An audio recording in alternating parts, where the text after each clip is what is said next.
today. We're just finishing off here because we're having a group of children over for tonight. It's actually an orphanage group.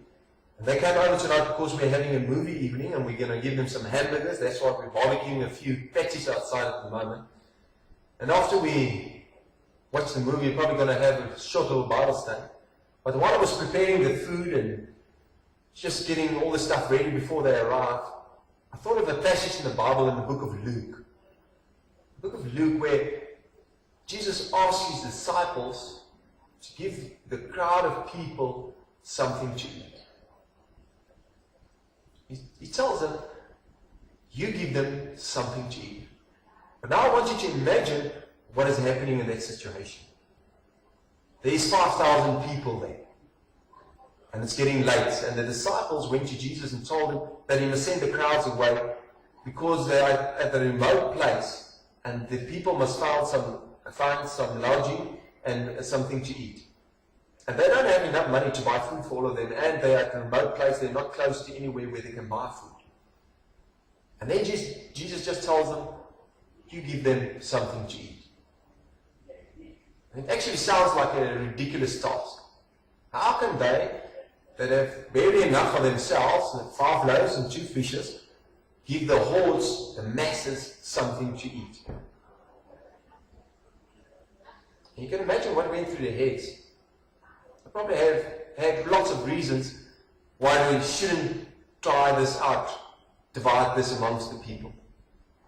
But they grouped the people into 50 people each, and they started dividing the food.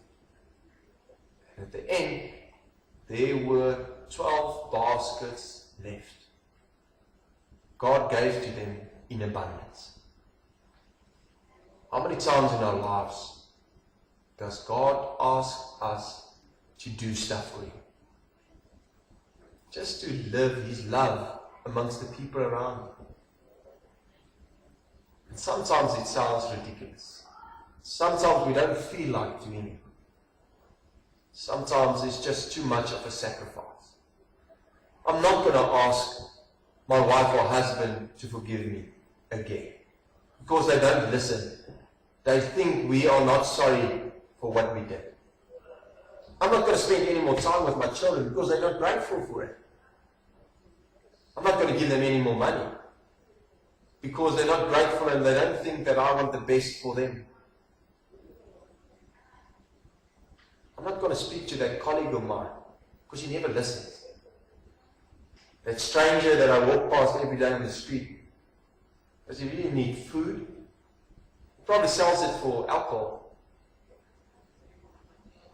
You give them something to eat. Yes, God, I will give if I had something to give.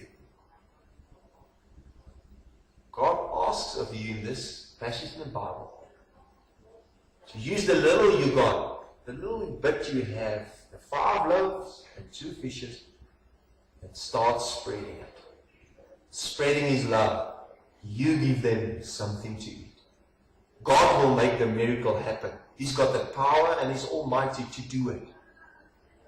Just leave it in his hands. Take the little bit of faith you've got and let God make miracles happen with it. And miracles still happen every day. But you got the task to give them something to eat.